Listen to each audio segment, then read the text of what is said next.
Asan yung isang card? Wait lang. Ito, sweet dreams mga kapiksi. Yung iba sa inyo guys, ito nakikita natin na parang very satisfied talaga kayo. Although may mga problema, guys, yung iba, sa iba may mga problema, pero dun sa iba naman, very satisfied kayo sa nangyayari sa buhay nyo. So, alam nyo which one will resonate sa inyo, Cancer, no? Kasi yung iba, syempre kanya-kanya kayo ng energy, mga kapiksi. So, kung ayaw nyo ma-experience yung negative, wag kayong mag-focus sa negative and mag-focus kayo dito sa positive. Yung iba sa inyo guys, you are fulfilling your dreams.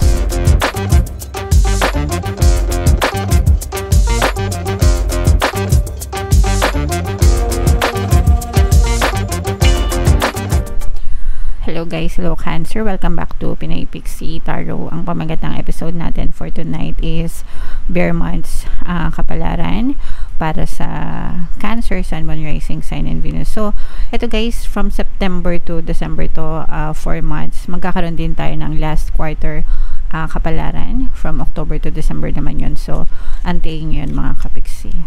Unahin natin itong deck na to guys. Tingnan natin yung mga mensahe sa inyo o yung mga paparating sa inyo ngayong Bear Months. Sweet dream mga kapiksi, no? Comfortable, satisfaction yung ibig sabihin nito.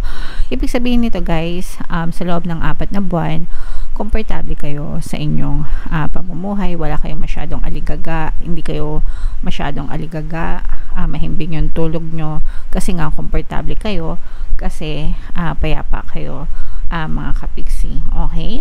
And ito yung time na parang in-enjoy mo lang yung iyong kabuhayan guys. Okay? So, this is a very positive energy guys, kaya i-mind nyo na yan. Mapayapang buhay na yan. Another message for you, Cancer, live and learn. Ito guys, sobrang sobrang ganda kasi ibig sabihin nito, development is striving for more learning, for more knowledge, for more skills.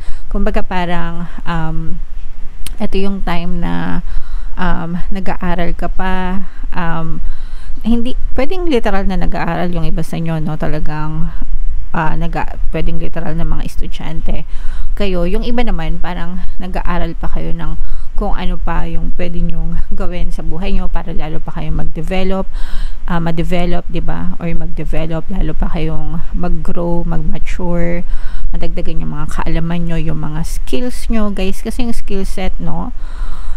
Inaaral naman talaga yan, and nagagamit natin yan sa ating pangkabuhayan. Syempre, let's say for example, dati hindi ka marunong magluto, ngayon nag-aaral ka magluto kasi gusto mo magbukas ng kalendarya o kaya gusto mo magtinda ng merienda or kakanin or whatever. So you learn and you live, mga kapiksi. Okay? Inaaral mo yon, tapos ginagamit mo siya, yung mga skills na yon pandagdag sa iyong kabuhayan. So kahit ano guys, kahit anong aspeto yan, pwedeng mga kapiksi. Okay? And then yung last message for you Cancer, ito yung unang nakuha natin, so ito na lang yung basahin natin. We have sweetheart guys. So sweetheart energy, this is love energy, romantic energy, mga kapiksi, no? Ibig sabihin unconditional love, pure love, beloved. In short mga kapiksi, maganda yung love department mo ngayong Bear Months. Kung kayo ay may mga problema sa relationship nyo, pwedeng maayos yung mga problema nyo. Kung kayo ay mga single, pwede nyo na makilala yung the one para sa inyo, mga kapiksi. O kaya naman kung kayo ay in a relationship at maganda naman yung pagsasama nyo, mananatiling maganda yung pagsasama nyo, guys. Okay? Alright, so comment down below. Guys, pwede kayong mag-avail ng ating relationship course. Paano mawala ang third party at magkaroon ng harmonious na relationship. Kahit walang third party guys, pwede kayong mag-avail nun para dun sa magkaroon ng harmonious na relationship. Okay? If nag-struggle kayo sa mga relasyon nyo mga kapiksi. Okay? So comment down below guys if feeling nyo naka-resonate kayo dyan. Tingnan natin itong ganap sa inyo ngayong Bear Months. Shuffle ko to guys. Habang sinashuffle ko to, panoorin nyo muna yung video natin regarding sa ating paano mag-manifest ng abundance video course. Kapiksi, sawa ka na ba sa mga struggles at hirap sa buhay mo? Masipag ka ba at masikap sa buhay ngunit hindi ka pa rin umaasenso? Ilang beses ka na bang nag-attempt mag-negosyo at mag-invest pero palagi ka pa rin nalulugi? Sa pagkakataon na ito ay maaaring may subconscious beliefs ka na nagiging balakid sa iyong pag-unlad at pagyaman. Introducing, paano mag-manifest ng abundance video course. Dito ay matututunan mo ma-overcome ang mga balakid mo para tuluyan ka ng umunlad, umasenso, sumagana, maging matagumpay, successful at maswerte sa iyong kabuhayan, pera, trabaho, negosyo sa labi at kaperahan ng bonggang-bongga. Dali, mag-send na ng email sa pinoypixitaro@gmail.com at simulan na ang iyong pagyaman ngayon. Alright, so sa lahat ng gusto mag-avail ng course guys, mayroon tayong promo ngayong August. Magbibigay tayo ng free 3-in-1 pampaswerte subliminal sa pampaswerte sa kabuhayan, pera at saka sa love life, worth 1,500 yung subliminal na yan guys, kaya i-avail nyo na, sobrang ganda. And meron din tayong bagong course, paano mawala ang third party at magkaroon ng harmonious na relationship para mawala yung mga kabit na mga jowa nyo guys. 30% discount until August 31, so i-avail nyo na guys, sobrang ganda. And ito yung reading nyo guys. Cancer kayo ay represent ng King of Cups sa ating spread. This is both negative and positive energy mga kapiksi. Meron dito guys presence ng Earth sign, Aquarius, Gemini, Libra, at saka Earth signs, Capricorn, Taurus, Virgo. For some of you, maaring may Earth element kayo sa inyong natal chart, or you may be dealing with another earth sign at saka earth sign, mga kapiksi. Eto guys, meron sa negative energy nyo, maaari kayo magkaroon ng mga pagsubok, challenges na magpapaiyak sa inyo. Okay? So, hindi naman yun nawawala mga kapiksi, no? Yung mga pagsubok, yung mga challenges, bahagi ng buhay yun, dahil yun ang pamamaraan ni universe para matuto tayo ng lesson sa buhay natin and para masubukan tayo, para mas lalo tayong maging strong, para mas lalo tayong maging malakas, mga kapiksi. Pero you have to pray and trust your intuition guys. Kapag nagpipray kayo, pinalalakas nyo yung connection nyo sa taas, and your spirit guides will always guide you para dun sa mabuting landas para masolusyonan yung mga problema nyo sa buhay, mga kapiksi. Okay? Yung iba sa inyo guys, parang feeling ko maaari kayong nakaka-experience ng pambubuli sa workplace nyo, especially kung kayo ay nagtatrabaho ganyan. Sa mga nag-aaral, pwede rin na nakaka-experience kayo ng pambubuli sa school. Wag yung it's not about you, it's about them, mga kapiksi. Yung mga nambubuli, they are weaker than you. Okay? Yun yung tatandaan nyo. They are bullying you because they are weaker than you. Akala nila weak kayo sa kanila. Akala nila they are looking for somebody na weaker than them, sa perception nila. But in reality, yung mga bullies, they are weak, no? May hina yung mga yan. Kaya sila nambubuli because they want to feel na magaling sila, powerful sila, or mataas sila, ganyan. But in reality, they are weak. So, wag niyong patulan, guys, kasi weak na nga sila, di ba?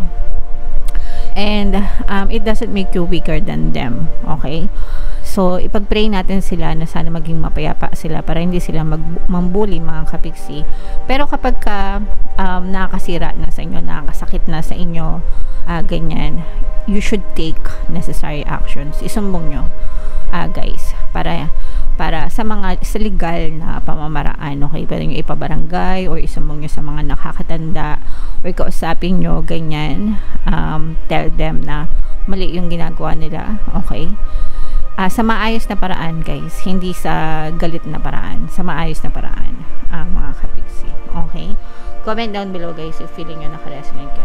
And ito yung sinasabi natin na live and learn, guys, kasi for some of you talagang nagfo-focus kayo sa kaperahan nyo, mga kapiksi, and you're trying to learn more skills, more knowledge para mapabilis yung pag-asenso nyo. Kasi for some of you, fix naman yung income nyo, meron mga source of income, pero parang feeling nyo ang bagal-bagal. So, parang gusto nyong i-level up yung inyong kabuhayan, i-level up pa yung mga sources of income nyo, and there's nothing wrong with that, guys. Walang masama doon. Basta nasa tama lang yung gagawin nyo, hindi kayo nanlalamang sa kapwa. Okay? And ito naman, yung iba naman sa inyo guys, parang meron kayong mga pinaplano.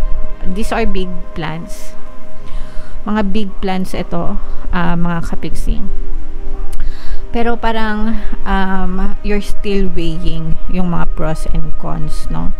Kumbaga parang tinitimbang nyo pa kung ano yung mga benefits and yung mga disadvantages nitong mga plano nyo.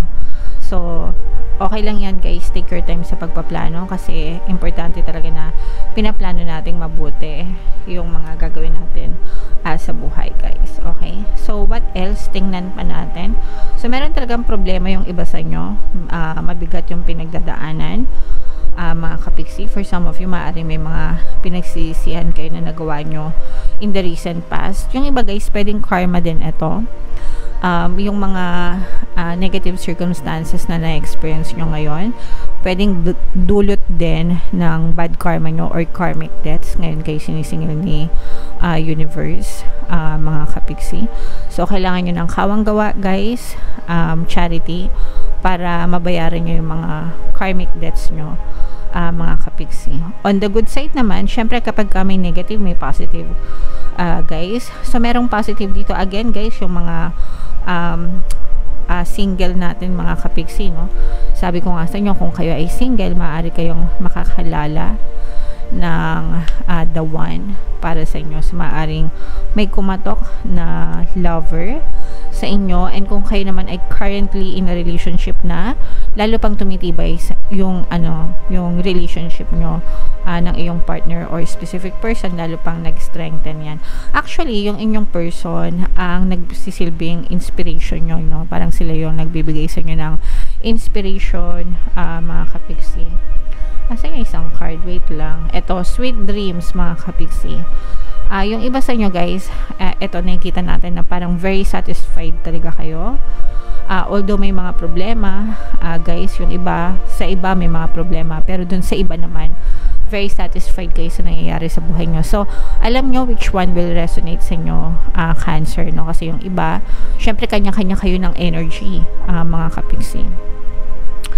So, kung ayaw nyo ma-experience yung negative, wag kayong mag-focus sa negative and mag-focus kayo dito sa positive. Yung iba sa inyo guys, you are fulfilling your dreams, no?